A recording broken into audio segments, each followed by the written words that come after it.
नमस्कार विद्यार्थी मित्रांनो, अभ्यास मित्र परिवारामध्ये तुम्हा सर्वांचं स्वागत आहे। मित्रांनो, आज आपण राज्यसेवा पूर्व परीक्षेसाठी स्ट्रॅटेजी बघणार आहोत, जी महाराष्ट्र राजपत्रित नागरी सेवा पूर्व परीक्षा होणार आहे एप्रिलच्या 28 तारखेला आयोगाच्या वेळापत्रकानुसार। तर त्यासाठी आपण 120 दिवसांची स्ट्रॅटेजी जी आहे ती बघणार आहोत। 1 जानेवारी पासून 28 एप्रिल पर्यंत जे काही आपल्याकडे 4 महिने हातामध्ये, त्या 4 महिन्यांमध्ये कशा प्रकारे अभ्यास केला पाहिजे, कोणत्या विषयावर जास्त भर दिला पाहिजे, त्याचबरोबर अजून खूप साऱ्या गोष्टी ते आपण डिस्कस करूच। आपल्याला आजच्या लेक्चरमध्ये काय काय बघायचं मित्रांनो, तर एक म्हणजे पहिली गोष्ट अभ्यासक्रम आपल्याला माहित असला पाहिजे।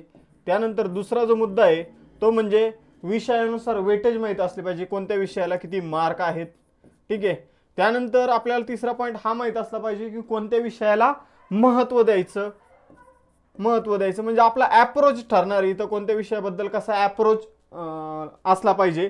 त्यानंतर मी तुम्हाला हे सांगणार आहे की स्टेट बोर्ड कोणत्या विषयासाठी यूज करायचे आणि कोणत्या विषयासाठी नाही। त्यानंतर मित्रांनो आपण प्रत्येक विषयातील इम्पॉर्टंट पॉइंट्स जे आहे ते बघणार आहोत। आणि सगळ्यात शेवटी आपण बघणार आहोत इथे प्रत्येक विषयातील इम्पॉर्टंट पॉइंट झाल्यानंतर नियोजन कसं असलं पाहिजे। नियोजन 120 दिवसांचं हे नियोजन कसं असणार आहे, तर असे हे मुद्दे जे आहेत ते एक ना एक मुद्दा आपण इथे कव्हर करणार आहोत। तर तुम्हाला ही स्ट्रॅटेजी पूर्णपणे बघायची, व्यवस्थितपणे ध्यान देऊन बघायची। इथं जर बघितलं ही शेवटची संधी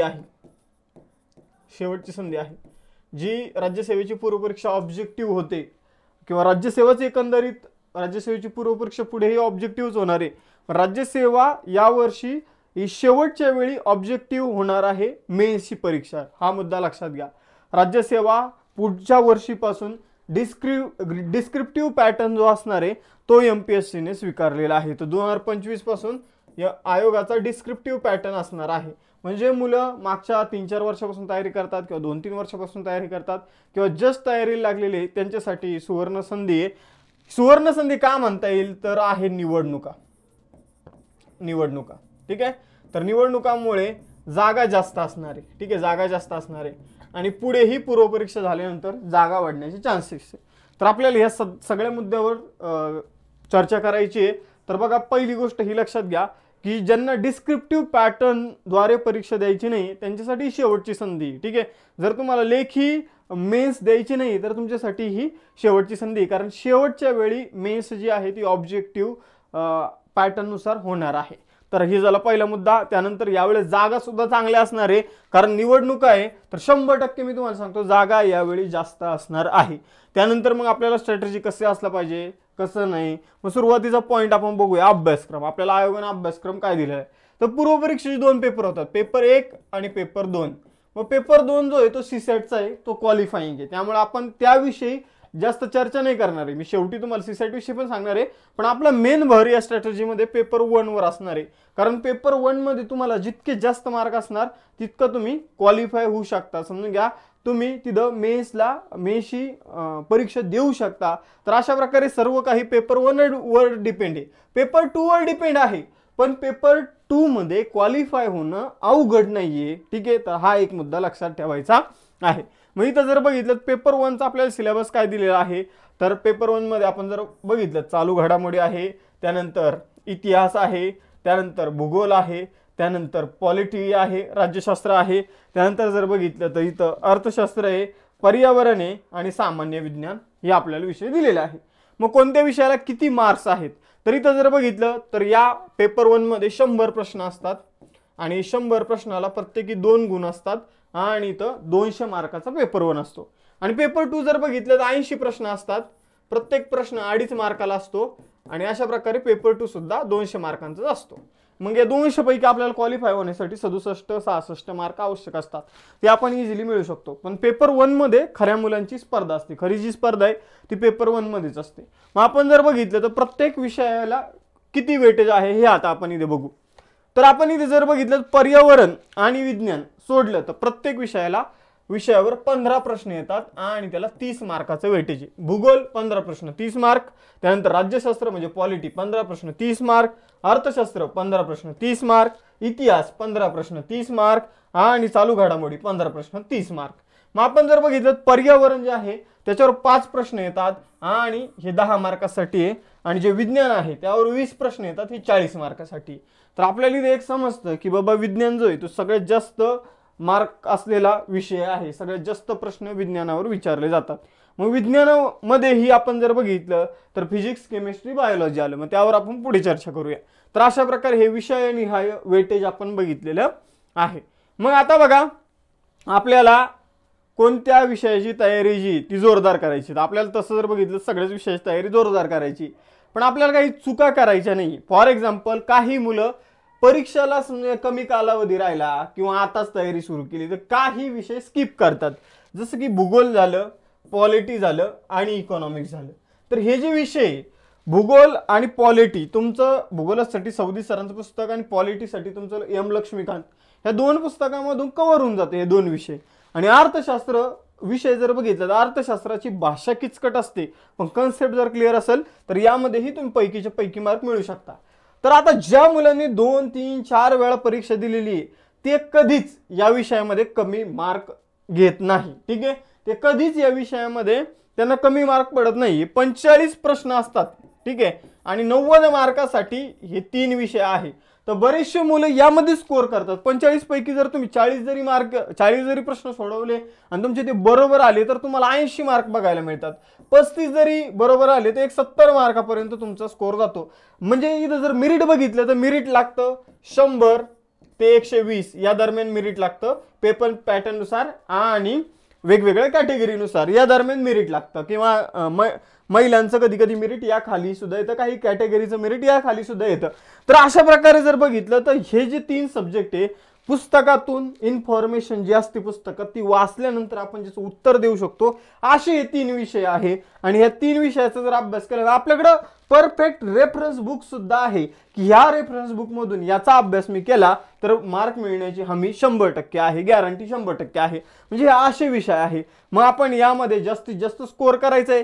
कोणताही 2-3 वर्ष अभ्यास केलेला किंवा 3-4 वर्ष अभ्यास केलेला विद्यार्थी यामध्ये कमी मार्क मिळवणार नाही. आणि म्हणून मी सांगतो की जर तुम्ही नवीन तयारी सुरू केली असेल तर यातला तुम्ही एकही विषय स्किप करू नका, कारण पुस्तकामध्ये इन्फॉर्मेशन वाचली की आपल्याला यावर मार्क मिळणार आहे. प्रॅक्टिस केली प्रश्नांची, पुस्तकामध्ये इन्फॉर्मेशन वाचली तर यामध्ये 100% आपल्याला मार्क मिळतात. हे विषय स्किप करायचे नाही. त्यानंतर आता मी काही विषय असे घेतलेले की जास्त मेहनत का करायची या विषयांसाठी, जास्त मेहनत का म्हणून करायची या विषयांसाठी. खूप मुलं काय करतात, प्राचीन भारताचा इतिहास खूप इंटरेस्टिंग आहे, मला हडप्पा संस्कृती वगैरे खूप आवड आहे, ठीक आहे, मला खूप भारी वाटतं मौर्य साम्राज्य वाचायला, तर त्या विषयाला इतकं भर का द्यायचा. ठीक आहे, त्याला जर वेटेज जर बघितलं तुम्ही मागच्या पेपरमध्ये जर बघितलं तर प्राचीन आणि मध्ययुगीन भारतावर 4 प्रश्न आले होते, म्हणजे 8 मार्क, पर्यावरणावर 5 प्रश्न म्हणजे 10 मार्क, आणि पंचायत राजवर 1 प्रश्न आला होता त्या म्हणजे 2 मार्क. तर अशा प्रकारे जर बघितलं तर इथे 20 मार्कासाठी मागच्या वेळी हे सगळे 4 सब्जेक्ट विचारले होते. मग आपण जर इथे नीट ध्यान देऊन बघितलं कधी कधी प्राचीन आणि मध्ययुगीनवर 7 प्रश्न विचारले जातात, पर्यावरणावर 5 आणि पंचायत राजवर 3, म्हणजे जवळपास 15 प्रश्न विचारले जातात. कधी कधी काही पेपरमध्ये कधी कधी 10 पर्यंत विचारले जातात. 10 ते 15 या दरम्यान हे प्रश्न जे ते मागे पुढे होत असतात. मग आपण जर बघितलं तर याला जास्तीत जास्त 30 मार्काचं वेटेज या विषयांना आहे. मग आपण हे 15 प्रश्नासाठी किंवा 30 मार्क मिळवण्यासाठी आपण किती तयारी करतो. इथं जे 90 मार्क मिळवण्यासाठी जी आपण तयारी करतो, ठीक आहे, 45 प्रश्न 90 मार्क, तेवढीच काही मुलं इथं हे 30 मार्क मिळवण्यासाठी तयारी करतात. आता 90 आणि 30चं कंपॅरिझन आहे का, ठीक आहे, मागच्या वर्षी तिथं 10 प्रश्न विचारण्यात आले होते, म्हणजे 90 आणि आपण जर बघितलं तर 10चा रेशो आहे, 90 आणि 10चा रेशो आहे. आपल्याला थोडेफार मार्क कट सुद्धा करावं लागतील, कारण ते पंचायत राज पॉलिटीमध्येच विचारलं जातं. पण समजून घ्या 80 मार्क आणि 10 मार्क, 10 क्वेश्चन आहे 20 मार्क, याचं पुढे आपल्याला जास्त कंपॅरिझन बघायला मिळत नाही. त्यामुळे असे काही विषय ज्यासाठी जास्त मेहनत करायची नाही. मग आता मेहनत जास्त करायची नाही पण थोडीफार तर करावं लागेल. म्हणजे काय करायचंय तर बघा, मी स्वतः व्हिडिओ बनवलेले संपूर्ण प्राचीन भारताचा इतिहास, 5 लाख व्ह्यू आहे त्याला, 5,30,000. त्यानंतर मध्ययुगीन भारताचा इतिहास 4,10,000 व्ह्यू आहे. पर्यावरण जवळपास 3 लाखाच्या आसपास व्ह्यू आहे. आणि पंचायत राज परत 5 लाखाच्या आसपास व्ह्यू आहे. तर अशा प्रकारे हे व्हिडिओ तुम्ही बघा, तुम्हाला या व्हिडिओमध्ये प्रत्येक व्हिडिओ जवळपास 3 तासाचा आहे. प्राचीन भारताचा इतिहास 3 तास, मध्ययुगीन भारताचा इतिहास 2.5 तास, पर्यावरण 3 तास आणि पंचतंत्र 2 तास. मग हे जर आपण सब्जेक्ट बघितले तर आपल्याला कमी वेळ बघायला मिळतो. आणि यामधून जर तुम्हाला 10 प्रश्न विचारले गेले तर यापैकी 10 पैकी समजून घ्या तुम्ही 7 प्रश्न कसेही सोडू शकता हे 4 व्हिडिओ बघून. तर आपल्याला काय करायचंय, आपल्याला काही ठिकाणी टाइम सेव्ह करायचा, तर टाइम या सब्जेक्टमध्ये सेव्ह करायचा. ठीक आहे. तर मी जे लेक्चर घेतले हे यूट्यूबवर फ्री तुम्हाला उपलब्ध आहे. ठीक आहे. बॅचमध्ये अजून तुम्हाला मारुती सर डिटेलमध्ये शिकवणार आहे किंवा मी यातले काही विषय डीप मध्ये शिकवणार आहे. ठीक आहे. आपण तिथे 10 पैकी 10 ची तयारी करू, पण तुम्हाला इथं वेळ जास्त घालवायचा नाही, या विषयावर जास्त काही फोकस करायचं नाही किंवा याला जास्त दिवस द्यायचे नाही. तुम्हाला 3 तासाचा समजून व्हिडिओ आहे पर्यावरणाचा, 5 प्रश्न विचारले जातात. 5 पैकी आपले जर 3 जरी बरोबर आले तर 10 मार्कापैकी 6 जरी मिळत असेल आपल्याला तर आपलाच फायदा आहे. ठीक आहे. आपल्याला यासाठी आपण पहिली गोष्ट जास्त वेळ नाही दिला आणि 3 तासामध्ये जास्तीत जास्त आउटपुट मिळतोय, याच्यापेक्षा मोठी गोष्ट काय पाहिजे.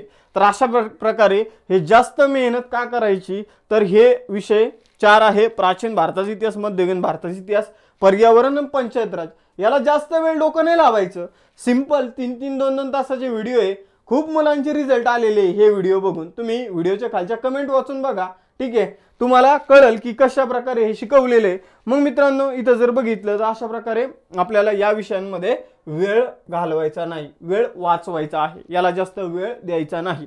हे तुम्ही व्हिडिओ कधी बघायचे, झोपायच्या आधी, निवांतपणे प्रवास करताय तेव्हा तुम्ही व्हिडिओ बघायचे. ठीक आहे. जस्ट कुठे बाहेर गेला, बोर झालं, तुम्ही बसलेले, इतिहास प्राचीन भारताचा इतिहास लावून बघा. ठीक आहे.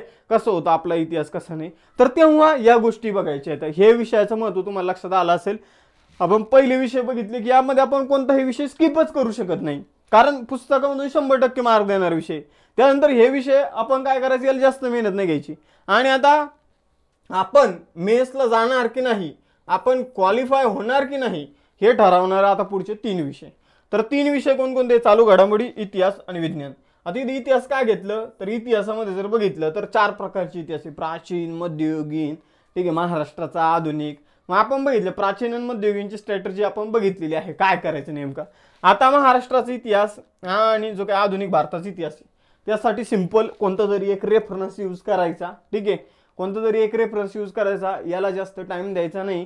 कारण आपण जर बघितलं की समाधान महाजन सरांचं पुस्तक आहे, ते जरी तुम्ही यूज केलं तरी सफिशियंट आहे. कोळंबे सरांचं पुस्तक जरी यूज केलं तरी सफिशियंट आहे. तर इतिहासासाठी तुम्ही जास्त वेळ घालवू नका, माझं हे तुम्हाला सजेशन असेल. बाकी तुम्हाला जोरदार तयारी करायची ती विज्ञान आणि चालू घडामोडीची. चालू घडामोडीचे जे लेक्चर आहे ते तुम्हाला दररोज करायचे आहे. ठीक आहे. दररोज तुम्हाला चालू घडामोडीचे क्वेश्चन आन्सरचे लेक्चर आहे. अभ्यास मित्राच्या लेक्चरमधून जसे तसे क्वेश्चन आलेले चालू घडामोडीच्या, तर तुम्हाला ते लेक्चर डेली करायचे आहे. चालू घडामोडीचा डेली अभ्यास झालाच पाहिजे.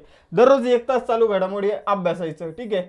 आपल्याला बोर पण नाही होत आणि करंट मधले चर्चा वगैरे राहतात. दररोज आपण अभ्यासला आणि सारखं तेच व्हिडिओ जर परत परत बघितले तर आपल्याला त्या गोष्टी पाठ सुद्धा होऊन जातात. तर अशा प्रकारे आपल्याला चालू घडामोडीचा अभ्यास करायचा. आणि विज्ञानमध्ये आपल्याला मेनली फोकस करायचा आहे.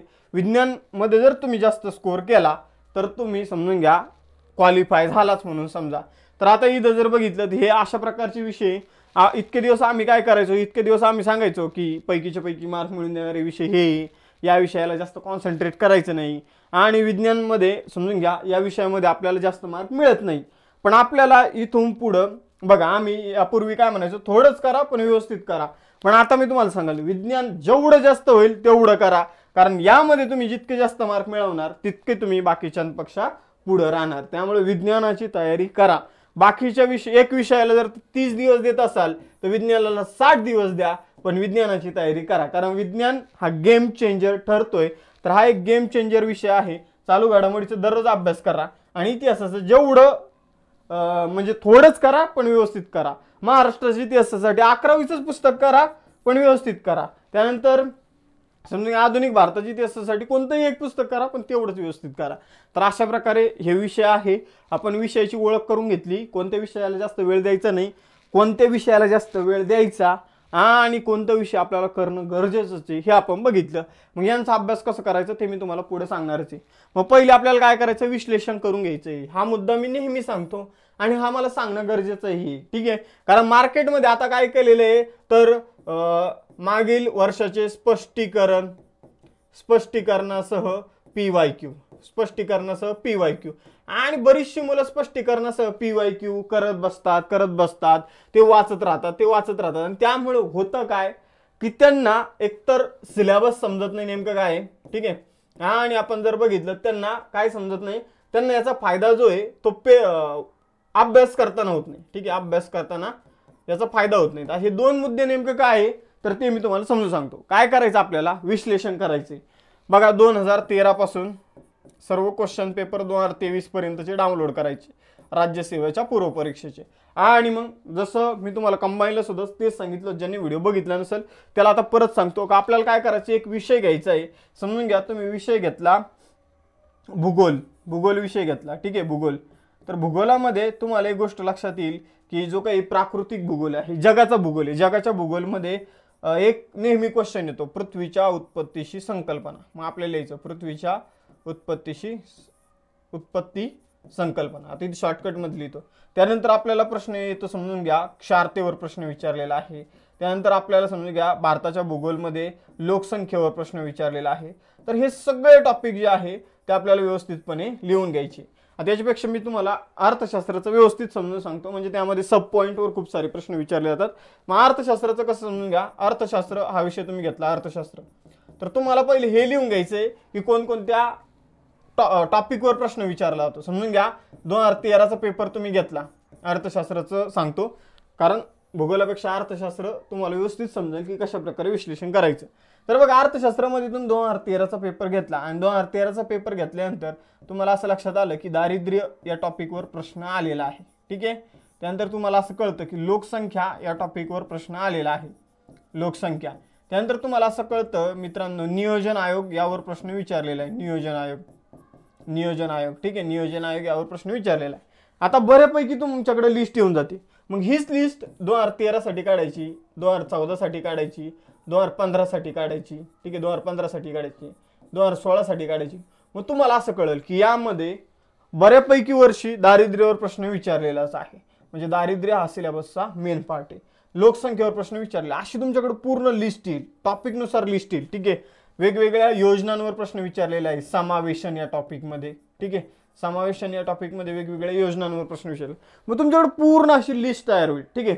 मग ही लिस्ट तयार झाल्यानंतर तुम्हाला काय करायचं, ज्या टॉपिकवर परत प्रश्न आला तो एकदाच लिहायचा. पण मग तुमच्याकडे असे सगळे टॉपिक येऊन जातील 2013 पासून 2023 पर्यंत सिलेबस मधले सगळे टॉपिक येऊन जातील.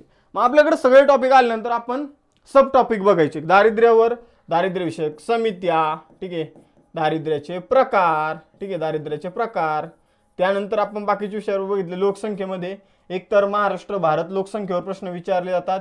त्यानंतर लोकसंख्येविषयक जे संकल्पना असतात, मालतसा सापळा घ्या किंवा लोकसंख्येविषयक मनोरे घ्या, स्तूप घ्या, तर त्यावर प्रश्न विचारले जातात.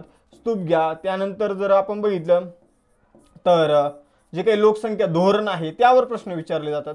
तर अशा प्रकारे आपल्याला हे गोष्टी समजून येतात. त्यानंतर नियोजन आयोगामध्ये पंचवार्षिक योजना, नियोजन आयोग, नीती आयोग, ठीक आहे, तर यावर प्रश्न, समावेशांमध्ये वेगवेगळ्या प्रकारच्या योजनावर प्रश्न विचारले जातात. मग आपल्याला कळतं नेमकं सिलेबस काय, ठीक आहे. तर अशा प्रकारे आपल्याला पहिली गोष्ट कळतं की सिलेबस काय आहे यावरून. आणि दुसरी गोष्ट, तुम्ही जेव्हा अभ्यास करायला जातात, जेव्हा अभ्यासाला बसता तेव्हा तुम्हाला कळतं, तुम्ही दारिद्र्य वाचत आहे, दारिद्र्य चॅप्टर वाचत आहे, तुम्हाला लगेच कळतं दारिद्र्य विशेष समितीवर प्रश्न होता बरं का. त्यानंतर दारिद्र्याच्या प्रकारावर प्रश्न विचारला बरं का. त्यानंतर आपण जर बघितलं दारिद्र्य विषयक निर्देशांकावर प्रश्न विचारला होता.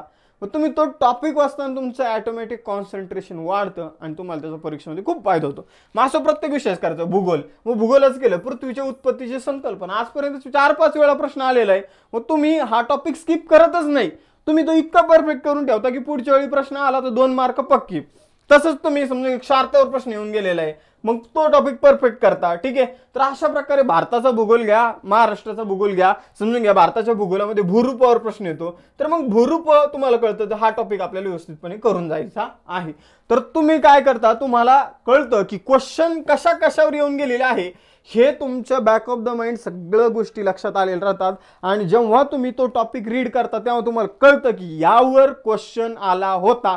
मग तुम्ही लगेच तुमचं कॉन्सन्ट्रेशन वाढणार आणि तुम्ही तो टॉपिक व्यवस्थित करणार. तर अशा प्रकारे विश्लेषण हे मस्ट गरजेचंच आहे. जर तुम्ही विश्लेषण करून गेला तर 100% तुम्हाला जिथं समजून घ्या 100 मार्क पडणार आहे तिथं तुमचे मार्क 120 वर जाणार आहे. तुम्ही समजून घ्या 90 मार्क पडत होते तर ते 110 वर जाणार आहे. ठीक आहे, तुम्हाला जर 70 मार्क पडत होते तुमचा स्कोर 90 पर्यंत जाणार आहे. तर अशा प्रकारे हा फायदा असतो विश्लेषण केल्याचा. मग नंतर तुम्ही PYQचं पुस्तक वाचा नाही तर मग स्पष्टीकरण वाचा, पण ते आयतं कोणीतरी करून ठेवलेलं आहे आणि तेच तुम्ही जर बघत आहे तर मग त्याचा तुम्हाला फायदा होणार नाही. ठीक आहे, त्याचा तुम्हाला इतका फायदा होणार नाही आणि याला वेळ पण जास्त लागत नाही. तुम्ही ज्या कोणत्या विषयाला सुरुवात करणार आहात त्याच्या अगोदर फक्त तुम्हाला याच्याकडे बघायचे, त्या विषयाला समजून घ्या 2-3 तासात तुमचं सगळं बऱ्यापैकी होऊन जाईल. आता क्वेश्चन पेपर कुठून डाउनलोड करायचे, ती MPSC मटेरियल. बाकी आता ज्या क्लासेसवाल्यांचे वगैरे पुस्तक असतील ते काय म्हणेल, अभ्यास करायच्या अगोदर आमचे हे पुस्तक घ्या PYQ स्पष्टीकरणासह. तर त्यांचे पुस्तक घेतले तर तुम्हाला त्याचा फायदा होईल, मी नाही असं म्हणत नाही, पण जेवढा फायदा स्वतः विश्लेषण केल्याने होईल तेवढा फायदा तुम्हाला त्याचा होणार नाही. तर हा मुद्दा लक्षात घ्या, विश्लेषण आपल्याला करणंही करण्याचे. त्यानंतर राज्यसेवेसाठी स्टेट बोर्ड वाचावे का, आणि वाचावे तर कोणते वाचावे, तर बघा भूगोलाचे 6वी ते 11वी, 6वी ते 11वी. ठीक आहे, नवीन स्टेट बोर्ड, आणि यामधून 10वीचं स्टेट बोर्ड जे ती स्किप करा, 10वीचं नाही वाचलं तरी चालेल. आणि भारताच्या आणि महाराष्ट्राच्या भूगोलासाठी सेपरेट पुस्तकं स्टेट बोर्ड वगैरे वाचत बसू नका. ते कंबाईनसाठी वाचणं ठीक आहे, पण राज्यसेवेसाठी नाही वाचलं तरी चालेल. सौदी सरांचं पुस्तक सफिशियंट आहे. पण जगाच्या भूगोलासाठी, जगाच्या भूगोलावर जास्त प्रश्न विचारले जातात आपल्याला, म्हणून 6वी ते 11वी पुस्तकं वाचणं गरजेचंच आहे. जो 6वी ते 11वी मध्ये जगाचा भूगोल दिलेला आहे तोच आपल्याला जर बघितलं तर सिलेबसमध्ये तोच दिलेला आहे. त्यामुळे जगाच्या भूगोलासाठी तुम्हाला स्टेट बोर्ड वाचायचे आहे, जगाच्या भूगोलासाठी. आणि यातलं 10वीचं स्टेट बोर्ड वाचायचं नाही, नवीन स्टेट बोर्ड पैकी. हे स्टेट बोर्ड कुठे मिळतील, मग वेबसाईट सांगतो, ई-बाल भारती. ई-बाल भारती नावाची वेबसाईट आहे, त्यावर तुम्हाला प्रत्येक स्टेट बोर्डच्या PDF मिळेल. नाही तर आपलं ऍप्लिकेशन आहे, आपल्या ऍप्लिकेशनमध्ये सगळ्यांना स्टेट बोर्डच्या PDF मोफत उपलब्ध करून दिलेले आहे, जुन्या नव्या सगळ्या स्टेट बोर्डच्या. त्यानंतर पर्यावरण आहे, तुम्ही माझा व्हिडिओ बघितला तर तुम्हाला ॲडिशनल अभ्यास करायचा आहे. मग एखादं तुम्ही मार्केटमध्ये पुस्तक आणणार, ते 15 दिवस वाचत बसणार, त्यापेक्षा 11वी पुस्तक वाचायचं असेल तर 11वी आणि 12वीचं पुस्तक आहे पर्यावरणाचं, ते वाचा. त्यानंतर इकॉनॉमिक्स, इकॉनॉमिक्ससाठी एकच पुस्तक सांगेल, 11वीचं नवीन पुस्तक, कारण जो आयोगाचा सिलेबस आहे तोच 11वीच्या पुस्तकात तेच मुद्द्यावर आपल्याला बेसिक इन्फॉर्मेशन बघायला मिळते. मग कोणतंही पुस्तक वाचण्याच्या अगोदर 11वीचं अर्थशास्त्र करा, व्यवस्थित करा. त्यानंतर इतिहास, इतिहासासाठी तुम्ही कोणतं पुस्तक वाचायचंय, तर इतिहासासाठी 11वीचा जो काही इतिहास आहे, महाराष्ट्राचा इतिहास. ठीक आहे, महाराष्ट्राचा इतिहास जुनं पुस्तक कुठं भेटेल, अभ्यास मित्र ॲपवर भेटेल.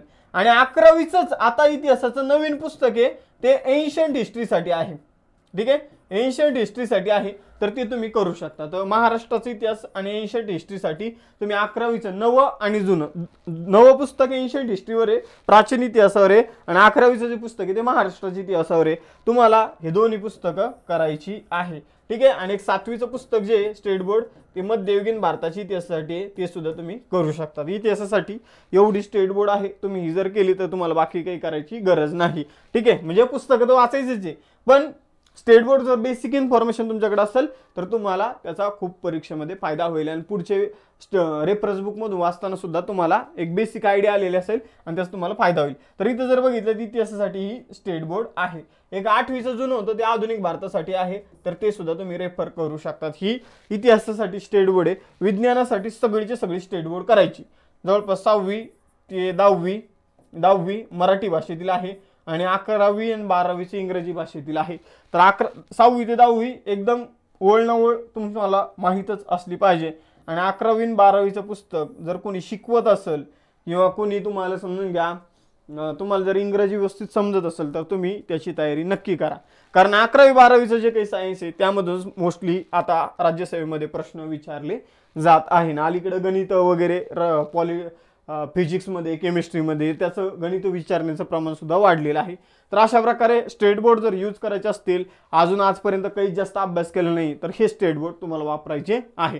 जे जुने मुलं असतील, ऑलरेडी स्टेट बोर्ड वाचले असतील, तर त्यांना परत हे करायची गरज नाही. तर हे स्टेट बोर्ड आहे. तुम्हाला भूगोलासाठी महाराष्ट्र आणि भारताचे सेपरेट स्टेट बोर्ड यूज करायची गरज नाही. त्यानंतर अर्थशास्त्रासाठी फक्त एकच सांगितलं, इतिहासासाठी मात्र 4 सांगितलेले आहे. 7वीचं आणि 8वीचं जे काही पुस्तक आहे स्टेट बोर्डचं, ते एकदम 8वीचं जुनं रेफर करा, जुनं. ठीक आहे, जुने स्टेट बोर्ड रेफर करा 8वीचं, आधुनिक भारताचं. त्यानंतर 7वीचं जे आहे ते सुद्धा जुनं रेफर केलं काय, नवीन रेफर केलं काय, कोणतंही चालेल. त्यानंतर 11वीचं आणि 11वीचे जुने आणि नवे. तर अशा प्रकारे हे 4 तुमचे जे इतिहास आहे, प्राचीन, मध्ययुगीन, महाराष्ट्र आणि आधुनिक, त्यासाठी 4 स्टेट बोर्ड सांगितले. 8वीचं आणि 7वीचं एका दिवसात वाचून होतं. 12वी आणि 11वी, जे 11वीचं जुनं आहे, नवं आहे, त्याला मात्र 2-2, 3-3 दिवस लागतील. तर त्यामधून तुमच्या बऱ्यापैकी मार्क जे आहे ते कव्हर होऊन जातील. आता यानंतर पुढे चर्चा करूया प्रत्येक विषयानुसार की कोणत्या विषयाला किती मार्क आहे, किती नाही. तर बघा, भूगोलाला 30 मार्क आहे, यावर 15 प्रश्न विचारले जातात. तर या 15 पैकी जास्त प्रश्न जे ते जगाच्या भूगोलावर असतात. आता किती असतात, तर जवळपास 7 ते 10 प्रश्न जगाच्या भूगोलावर असतात. त्यानंतर भारताच्या भूगोलावर 2 ते 5 प्रश्न आणि महाराष्ट्राच्या भूगोलावर 1 ते 2 प्रश्न. आपण भूगोलावर किती प्रश्न येतात तर 15 हे 100% सांगू शकतो. पण जगाचा भूगोल, भारताचा भूगोल आणि महाराष्ट्राचा भूगोल यावर प्रश्नांची संख्या मागे पुढे कमी जास्त होत असते. ठीक आहे, तर यावर प्रश्नांची संख्या कमी जास्त होत असते. हा पहिला मुद्दा सगळ्यांचा क्लिअर करा. ठीक आहे, तर याच्यावर संख्या कमी जास्त होणार आहे प्रश्नांची. मग आता आपल्याला भूगोलामध्ये करायचं काय आहे, जगाच्या भूगोलामध्ये, महाराष्ट्राच्या भूगोलामध्ये. तर इथं सगळं मी इथं टाकलेलं आहे, सगळे जगाचा भूगोल वगैरे महाराष्ट्राचा. तर या लेक्चरची PDF मी तुम्हाला ॲप्लिकेशनमध्ये देणार आहे, अभ्यासमित्र ॲप्लिकेशनमध्ये. तिथून तुम्ही काय करा, ही PDF डाउनलोड करा, त्याची झेरॉक्स काढा आणि इथं मी जगाच्या भूगोलाचे जे काही पॉईंट दिलेले आहे, सूर्यकुल उत्पत्ती सिद्धांत, पृथ्वी वगळता इतर ग्रहांची माहिती, तर हे काही जे दिलेले आहे, तर तुम्हाला फक्त काय करायचे, झालं का टिक करायचं, झालं का टिक करायचं. म्हणजे त्याने काय होईल, तुम्हाला सिलेबस उरकतोय तुमचा, कव्हर होतोय. तर असं सुद्धा वाटेल आणि तुमचा कॉन्फिडन्स जो आहे तो दिवसेंदिवस वाढत जाईल. तर सूर्यमालेशी संबंधित सूर्यकुल उत्पत्ती सिद्धांत म्हणजे जे काही समजून घ्या की लाप्लास, वायझेकर यांनी ज्या काही थेअरी दिलेल्या आहे, तर त्या थेअरी आपल्याला विचारल्या जातात वेगवेगळ्या. बिग बँग थेअरी सुद्धा त्यामध्ये आली, पूर्ण विश्वाच्या निर्मितीशी संबंधित. आणि पृथ्वी वगळता इतर ग्रहांच्या माहितीवर प्रश्न विचारला जातो.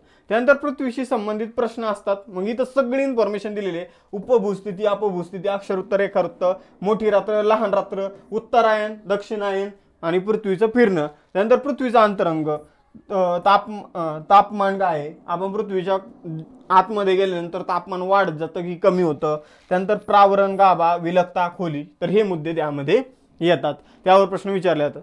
भूरूप, नदीने तयार केलेली, हिमनदीने तयार केलेली, वाऱ्याने आणि समुद्री लाटाने तयार केलेली. त्यानंतर भूखंड अपवन सिद्धांत आणि भूपट्ट विवर्तनिकी सिद्धांत.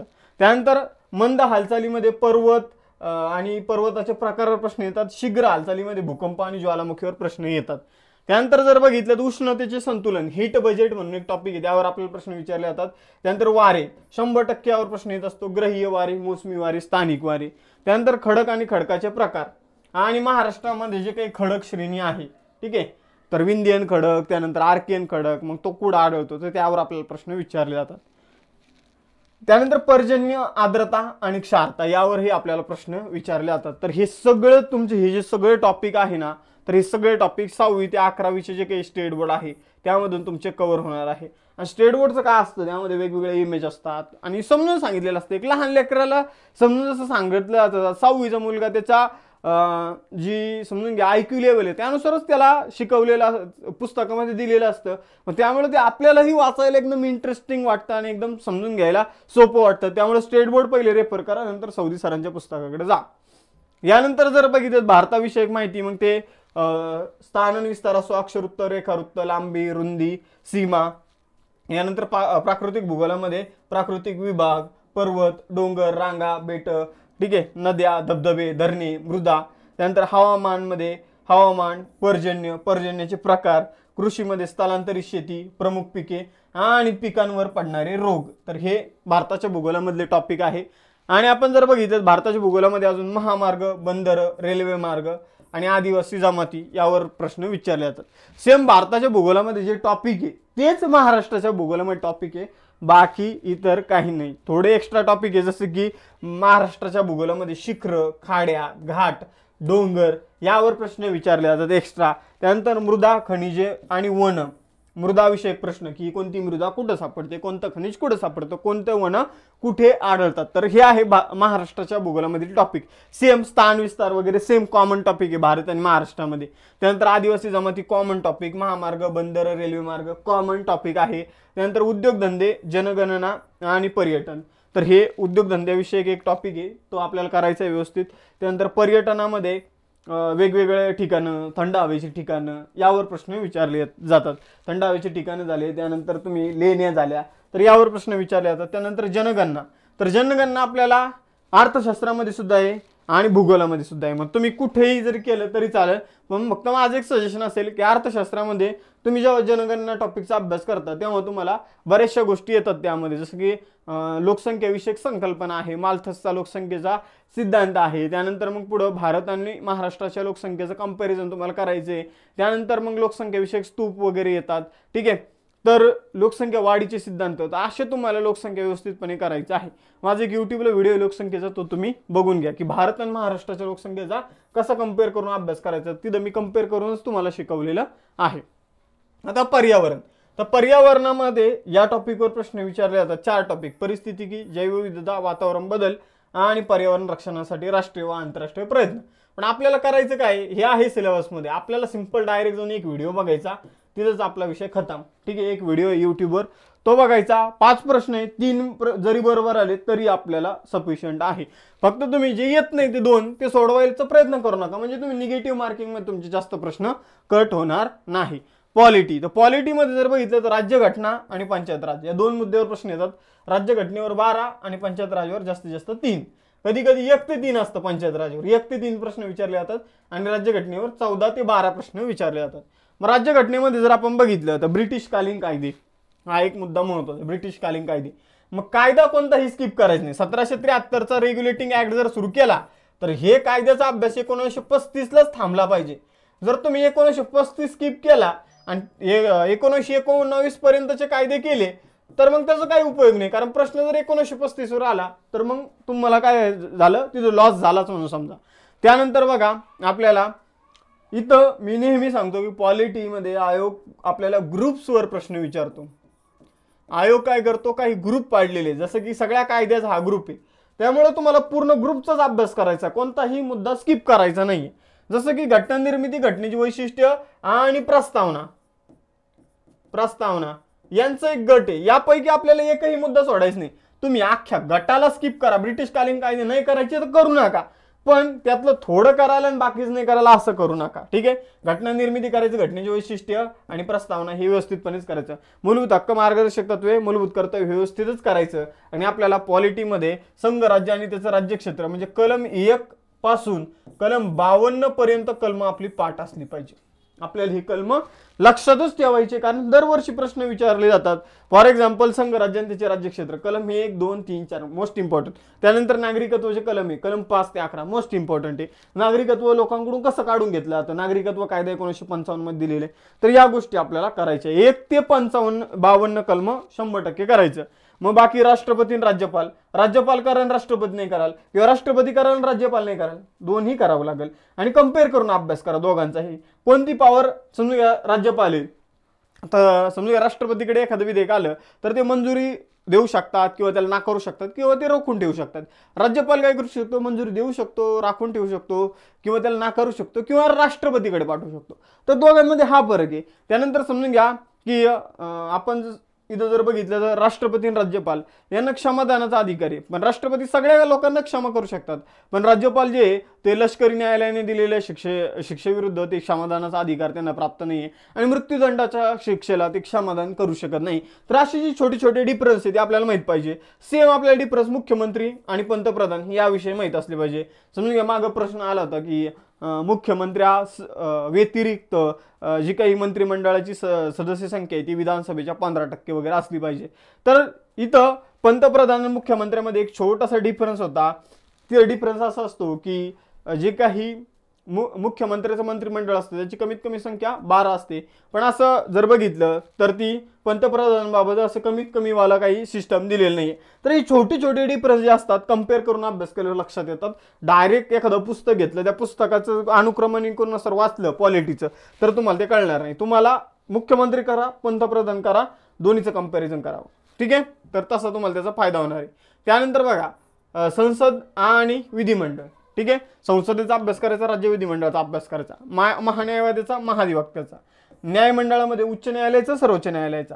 त्यानंतर परिशिष्टामध्ये जे नवीन ऍड झालेले परिशिष्ट आहे, सगळेच परिशिष्ट आपल्याला माहीत पाहिजे. त्यानंतर आपल्याला जो काही ऑर्डर ऑफ प्रेफरन्स आहे तो माहीत असला पाहिजे, की कोण राष्ट्रपती सगळ्यात टॉपचे, त्यानंतर मग त्यांच्या खाली उपराष्ट्रपती, त्यांचा ऑर्डर ऑफ प्रेफरन्स माहीत असला पाहिजे.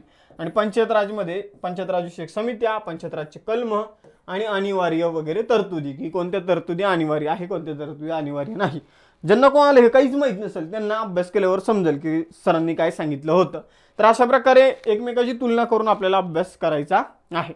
त्यानंतर आता अर्थशास्त्र. ठीक आहे, अर्थशास्त्रावर राष्ट्रीय उत्पन्न. मग राष्ट्रीय उत्पन्नामध्ये खूप साऱ्या टर्म्स आहे समोर लिहिलेले, याची PDF मी तुम्हाला देणार आहे, त्यामुळे तुम्ही बघून घ्या. दारिद्र्य आणि बेरोजगारी हा मोस्ट इम्पॉर्टंट आहे, पंचवार्षिक योजना.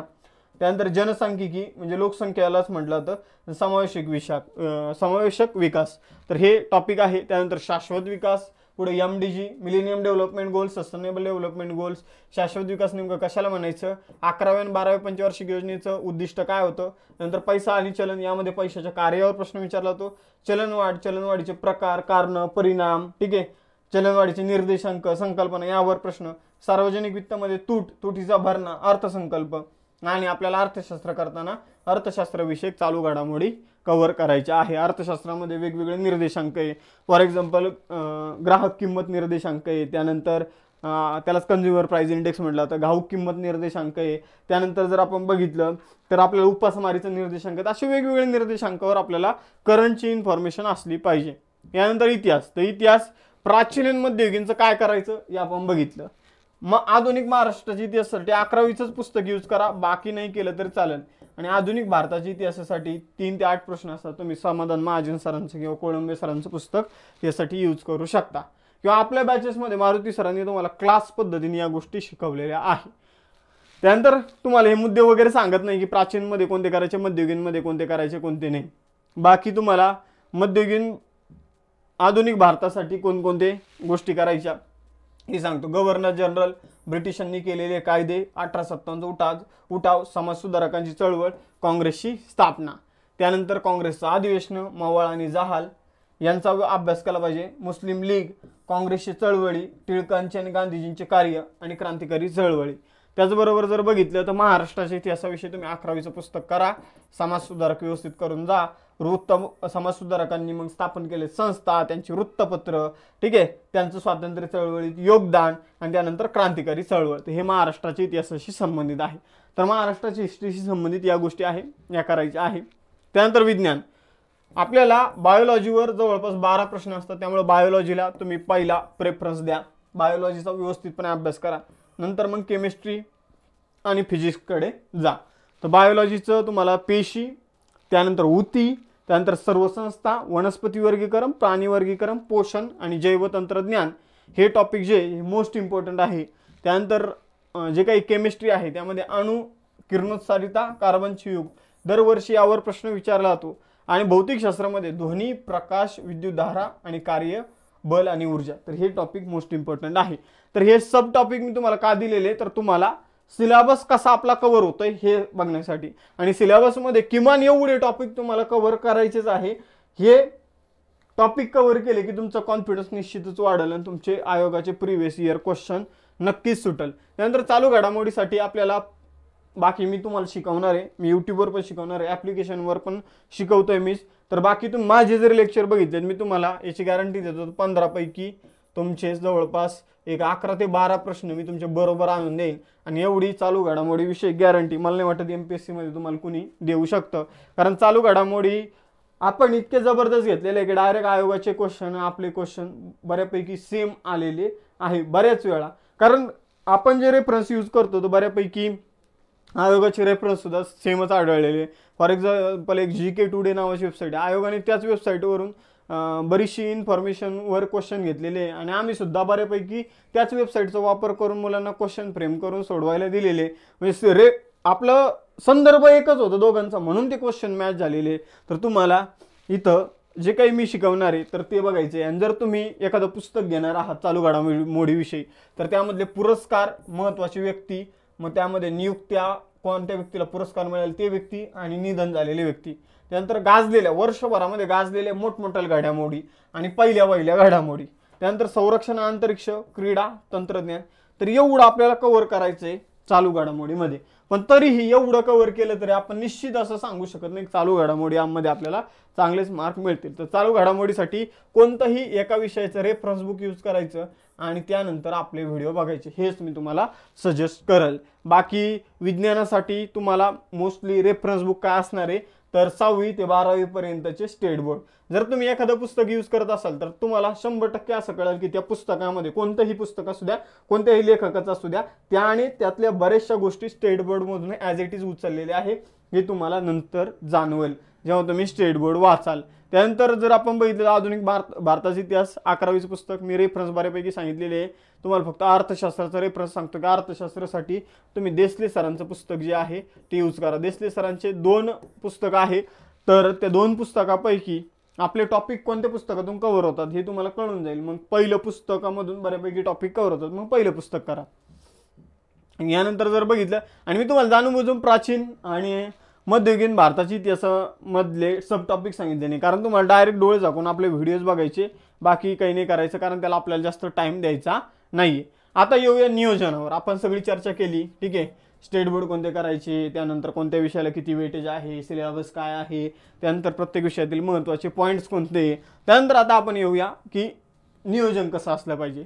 तर दिवसाचं नियोजन सांगतो. पहिले दिवसाचं नियोजन बघा, कंबाईनचं एक नियोजन सांगितलं होतं, त्याच्यापेक्षा आपल्याला राज्यसेवेसाठी एक वेगळं नियोजन करावं लागणार आहे. जसं की सकाळी 1 तास आपल्याला चालू घडामोडी करायचे, सकाळी करा. तुमच्या वेळेनुसार तुम्ही दुपारी करू शकता, तुम्हाला वाटेल तर तुम्ही संध्याकाळी करू शकता. चालू घडामोडीचं लेक्चर तुम्ही कधीही बघू शकता. त्यानंतर बघा, तुम्ही 1 तास PYQ ला द्या आणि अतिसंभाव्य प्रश्न सोडवायला द्या, ठीक आहे. तर हे 2 गोष्टी, हे 2 तास तुम्हाला द्यायचे, सकाळी 1 तास आणि मग 1 तास PYQ किंवा अतिसंभाव्य प्रश्न सोडवायला, क्वेश्चन आन्सरची प्रॅक्टिस करायला. मग आता आपल्याला दररोज 2 विषयाचा अभ्यास करायचा आहे. मग आता जे जॉब करणारे मुलं आहे त्यांनी 2 विषयाला समजा 5 तास द्या किंवा 6 तास द्या, किंवा जे फुल टाइम अभ्यास करणारे मुलं आहे त्यांनी 8 तास द्या. पण 2 विषय धरून चालायचे. एक विषय सकाळच्या सेशनमध्ये झाला पाहिजे, एक संध्याकाळच्या सेशनमध्ये झाला पाहिजे. किंवा समजा की तुमचा सकाळी जॉब आहे तर संध्याकाळी जो वेळ मिळतो त्यामध्ये 2 सेशन पाडून 2 विषय करायचेच आहे, ठीक आहे. तर 2 विषय आपल्याला करायचे. चालू घडामोडी आपलं डेली होणार आहे. इथं पर्यावरणाचा विषय येत नाही, कारण पर्यावरणाचा आपला एकच व्हिडिओ तुम्हाला बघायचा आहे. मग उरतं काय, तर उरतात 5 विषय, ठीक आहे, 5 विषय. मग या 5 विषयामध्ये आपल्याला 2 विषय करायचे आहे. मग हे 2 विषय कोणत्या, हे 5 विषय कोणते, भूगोल, इतिहास, त्यानंतर पॉलिटी, इकॉनॉमिक्स आणि सायन्स, हे 5 विषय उरतात. मग या 5 विषयामधून 2 विषय आपल्याला घ्यायचे, ठीक आहे. एक सकाळच्या सेशनमध्ये, एक संध्याकाळच्या सेशनमध्ये. 8 तास अभ्यास करत असाल तर 4 तास एका विषयाला द्या, 4 तास दुसऱ्या विषयाला द्या, पण 100% द्यायचं आहे. मग आता इथं जर बघितलं तर 2 विषय घ्यायचे. तुम्ही दररोज किती समजा तुम्ही 2 तास अभ्यास करता, तुमच्याकडून पॉसिबलच नाही, तर 2 पैकी 1 तास तुम्ही एका विषयाला द्या आणि 1 तास दुसऱ्या विषयाला द्या, कारण तुम्हाला द्यावंच लागणार आहे, त्याशिवाय सिलेबस कव्हर होणार नाही. मग दररोज 2 विषय घ्यायचे. विषयाच्या जोड्या आपण घेऊ शकतो, जसं की तुम्ही सकाळच्या सेशनमध्ये भूगोल वाचलं की संध्याकाळी तुम्हाला इतिहास वाचायला अजून इंटरेस्टिंग होऊन जातं, कारण सकाळी आपलं माइंड फ्रेश असतं. तुम्ही भूगोल करा, नंतर मग इतिहास वाचा. इतिहास संध्याकाळच्या वेळी आपण जरी आपलं माइंड एकदम थकलेलं असलं तरी पण इतिहास वाचायला आपल्याला जास्त काही वाटत नाही. त्यानंतर सकाळच्या सेशनमध्ये तुम्ही विज्ञान करा. विज्ञान सोबत पॉलिटी सुद्धा घेऊ शकता, विज्ञान सोबत अर्थशास्त्र सुद्धा घेऊ शकता. फक्त जर बघितलं तर विज्ञान तुम्ही जर सकाळच्या सेशनमध्ये करत असाल तर तुम्ही पॉलिटी संध्याकाळी करा, आणि विज्ञान आणि अर्थशास्त्र जर सोबत करत असाल तर पहिले अर्थशास्त्र करा आणि नंतर विज्ञान करा. तर असं माझं सजेशन राहिले तुम्हाला. हे बाकी सगळं तुमच्यावर आहे, तुम्हाला कोणता विषय आवडतो, ठीक आहे. जो विषय आवडतो, माझं असं सजेशन असेल की तो संध्याकाळी करा. आता सर काय सांगताय, जो विषय आवडतो तो संध्याकाळी करा. याचं कारण मित्रांनो हे की जर तुम्ही तुमचा ना आवडता विषय जर सकाळी केला, फॉर एक्झाम्पल तुम्हाला विज्ञान आवडत नाही आणि तो जर तुम्ही सकाळी केला व्यवस्थित, आणि मग तुम्ही सकाळी त्या विषयाचा अभ्यास केल्यानंतर तुम्हाला त्या विषयामध्ये बऱ्यापैकी गोष्टी समजतात, कारण माइंड फ्रेश असतं आणि लवकर गोष्टी ग्राफ्स होतात आपल्याला. मग त्यामुळे जर बघितलं आणि जो दुसरा विषय तुम्हाला जो आवडतो त्याचा अभ्यास तर तुम्ही संध्याकाळी करणारच आहे. पण जर तुम्ही आवडता विषय सकाळी केला, डोकं थकलेलं असतं, माइंड आपलं एकदम थकलेलं असतं, आणि मग त्यावेळी तुम्ही संध्याकाळी तो ना आवडते विषय घेतला, मग समजून घ्या की मग काय होऊच शकत नाही, त्याचा अभ्यास होऊच शकत नाही, कारण डोकं थकलेलं आणि तो तुमचा विषय आवडता नाही, मग झाला तिथंच विषय संपला. तर अशा प्रकारे कोणत्याही विषयाला इग्नोर नाही करायचं. विज्ञानवर खास करून विज्ञानला इग्नोर केलं तर मग डायरेक्ट राज्यसेवा तुम्हाला इग्नोर करते. हा माझं वाक्य आज तुम्ही लक्षात ठेवा. त्यामुळे विज्ञानला इग्नोर करू नका. आता बघा, प्रत्येक दिवसाचं नियोजन सांगितलं की सकाळी 1 तास चालू घडामोडी, 1 तास PYQ, हवं तर थोडे दिवस जाऊ द्या, नंतर PYQ सोडवणं सुरू करा, ठीक आहे. आणि पण दररोज 2 विषयाचा अभ्यास. चालू घडामोडी हा 1 तास दररोज फिक्स आहे, पण त्या व्यतिरिक्त 2 विषय आपल्याला अभ्यासाला सुरू करायचे. मग ते 2 विषय तुम्ही कोणते चॉईस करता हे सगळं तुमच्यावर आहे. मग आपल्याला बघितलं तर आठवड्यातील, आता बघा तुम्ही काय करायचं, आठवड्याचं नियोजन कसं करायचं, तर आठवड्यातील 6 दिवस तुम्ही अभ्यास करायचा आणि 1 दिवस काय करायचं, रिव्हिजन करायचं, ठीक आहे. आठवड्यातील मी 5च दिवस सांगेल. आठवड्यात 7 दिवस असतात ना, तर 7 पैकी 5 दिवस तुम्ही रेग्युलर अभ्यास करायचा. फॉर एक्झाम्पल सोमवारी सुरू केलं तर सोमवार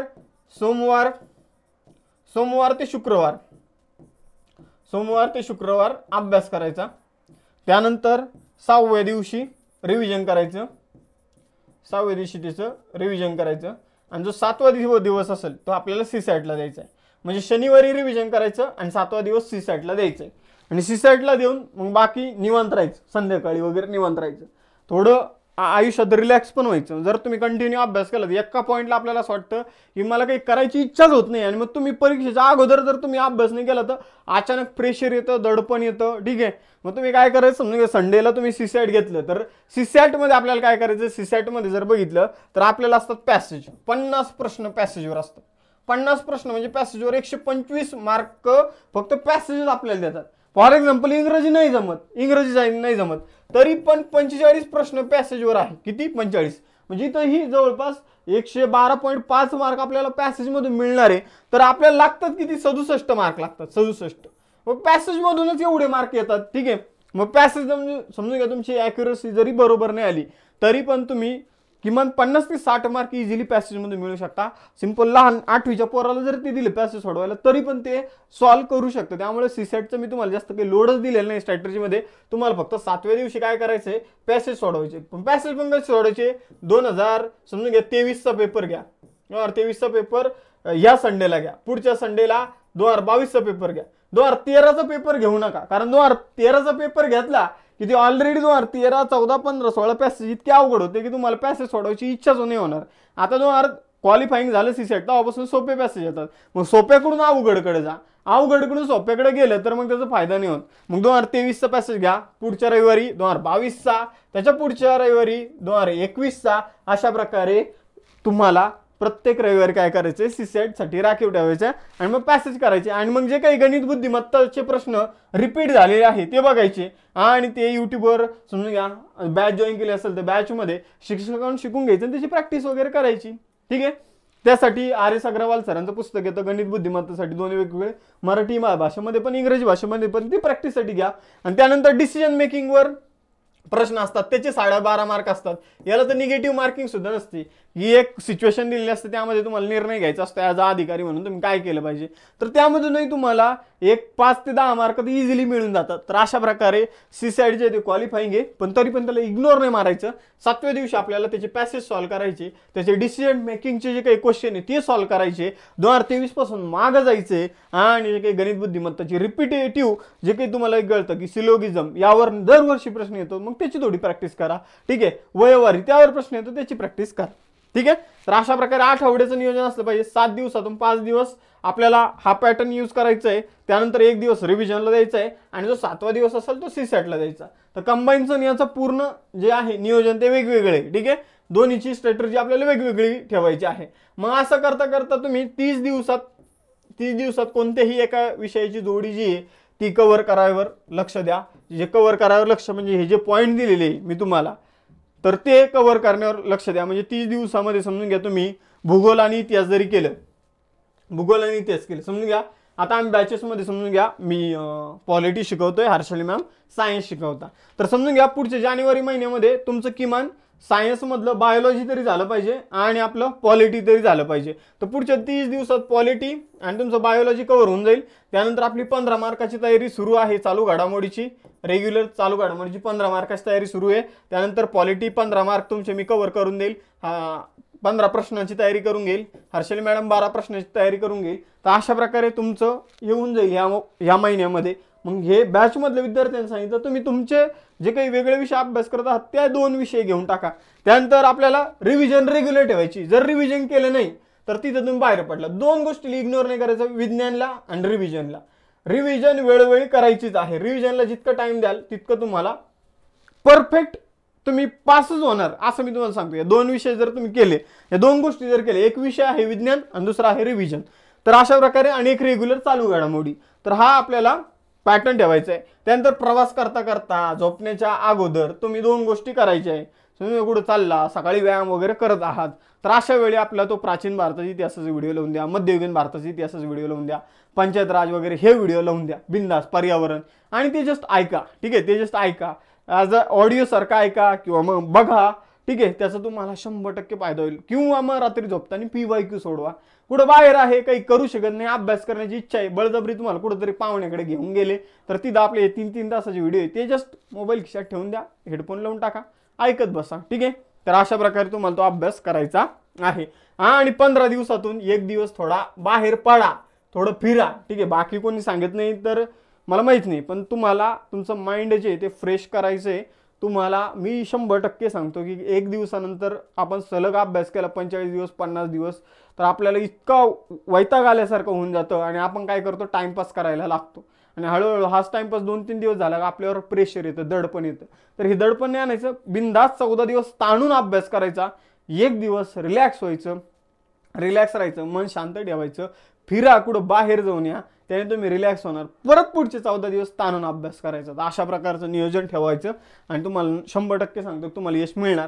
मग पुढचे 90 दिवस तुम्ही काय करा, तर भूगोल आणि इतिहास समजून घ्या, तुम्हाला 30 दिवस दिले. त्यानंतर पॉलिटी आणि विज्ञानला समजून 30 दिवस दिले. त्याचबरोबर विज्ञान तुमचं या 30 दिवसात कव्हर होणारच नाही. तुम्हाला अर्थशास्त्रासोबत सुद्धा तुम्ही विज्ञान घेऊ शकता. तर तुमच्या मनानुसार तुम्ही या जोड्या बनवा आणि 5 दिवस कव्हर करा. आणि मग पुढचे जे 30 दिवस असेल त्यामध्ये फक्त आणि फक्त आपल्याला रिव्हिजनच करायचं आहे. कारण रिव्हिजन आपल्याला परीक्षेमध्ये पास करणार आहे. रिव्हिजनच मोस्ट इम्पॉर्टंट आहे. रिव्हिजननेच आपलं काय होणार आहे, पेपर क्रॅक होणार आहे. आणि टेस्ट सिरीज जॉईन करा. तर इथं जर बघितलं ते 90 दिवसांची जी स्ट्रॅटर्जी आहे, तर यामधला जो काही शेवटचा महिना आहे, शेवटचे जे काही 30 दिवस असेल आणि इथले लास्ट जे 30 दिवस आहे, तर यामध्ये आपल्याला काय करायचं, टेस्ट सिरीज जॉईन करायची आहे. टेस्ट सिरीज अशी जॉईन करायची एक्सप्लेनेशन वाली. तर आपली ही टोटल 120 दिवसांची स्ट्रॅटर्जी आहे. 120 दिवसामध्ये जर आपण बघितलं तर 90 दिवस आपल्याला हे रेग्युलर नियोजन करायचे आणि पुढचे 30 दिवस जे ते रिव्हिजन आणि टेस्ट सिरीजला द्यायचे. मी म्हणतो या 90 दिवसामध्ये जर बघितलं तर शेवटचे 30 दिवसामध्ये टेस्ट सिरीज जॉईन करून ठेवा आणि पुढच्या 30 दिवसामध्ये 30 टेस्ट सिरीज कंप्लीट म्हणजे कंटिन्यू ठेवा. टेस्ट सिरीज अशी जॉईन करा की जी एक्सप्लेनेशन असलं पाहिजे. एक्सप्लेनेशन नसेल तर ती टेस्ट सिरीज जॉईन करून काहीच फायदा होणार नाही. तर अशा प्रकारे हे तुमचं नियोजन असलं पाहिजे. डेली काय करायचं, आठवड्याला काय करायचं, महिन्याला काय करायचं आणि एकूणच 120 दिवसांमध्ये काय करायचं हे आपण बघितलेलं आहे. जर तुम्हाला व्यवस्थितपणे दर्जेदार तयारी करायची असेल तर आपली राज्यसेवेची बॅच आहे, राज्यसेवा पूर्व परीक्षेची, तुम्ही जॉईन करू शकता. फी आहे 1999 रुपये. तर या फीजमध्ये तुम्हाला एवढी क्लास बॅच कुठं मिळणार नाही याची मी तुम्हाला आता सांगतो. तो वाटलंच तर तुम्ही सर्च सुद्धा करून बघा. तुमच्याकडून 5-5 हजार, 6-6 हजार, 8-8 हजार, 10-10 हजार फी घेतली जाते. पण एवढी फी, एवढी कमी फी आणि live lecture plus recorded lecture plus notes plus test series तुम्हाला दुसरीकडे कुठंच मिळणार नाही. तर आताच ही बॅच जॉईन करा फी वाढण्याच्या अगोदर. तर धन्यवाद. आय होप तुम्हाला हे स्ट्रॅटर्जीचा फायदा होईल. त्यानंतर अजून काही मदत वगैरे लागेल तर ऑफिशियल नंबरवर तुम्ही कॉन्टॅक्ट वगैरे करू शकता. आता ऑफिशियल नंबर आहे, हे आपला ऑफिशियल नंबर आहे. त्यानंतर अजून एक देतो. तर या दोन्हीपैकी एका नंबरवर तुम्ही कॉल करू शकता. फक्त संडेला आपलं ऑफिस बंद असतं. ठीक आहे, तर हा मुद्दा लक्षात घ्या. आता आपण थांबूया, भेटूया नेक्स्ट लेक्चरमध्ये. आय होप तुम्हाला सगळा व्हिडिओ आवडला असेल. व्हिडिओ आवडला असेल तर लाईक करा, शेअर करा, जास्तीत जास्त मित्रांपर्यंत पोहोचवायला हा व्हिडिओ विसरू नका. आणि अशाच दर्जेदार लेक्चरसाठी बघत राहा अभ्यास मित्र.